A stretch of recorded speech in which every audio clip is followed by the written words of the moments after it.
तालुक्यातील कवलेवाड व इतर अनेक गावातील अनेक नागरिकांचे शासकीय जागेवर गरजू नागरिकांनी अतिक्रमण करून आपल्या निवासाचे स्थान तयार करून तिथे वास्तव्य करीत आहेत। त्यांना त्या जागेवर शासनाने विशेष योजना राबवून त्यांच्या घराच्या जागेचा पट्टा त्यांच्या नावाने स्वतंत्र करून कोणत्याही प्रकारचा दंड व मोबदला न घेता पट्टा वाटप करण्यात यावे। सदर जागेवर 30 वर्षांपासून ग्रामीण भागातील जनसामान्य नागरिक आपले वास्तव्य करीत आहेत, त्यात ते हलाखीचे जीवन जगत आहेत।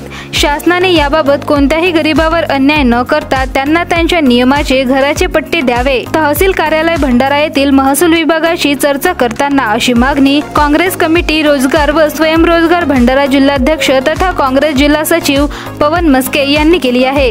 यावेळी सरपंच ज्योती उईके, दीपक दिघोरे, सुनील बोंद्रे, धनराज शेंडे, कैलास चामट, हरीश राऊत, चेतराम टेकाम व ग्रामस्थ उपस्थित होते।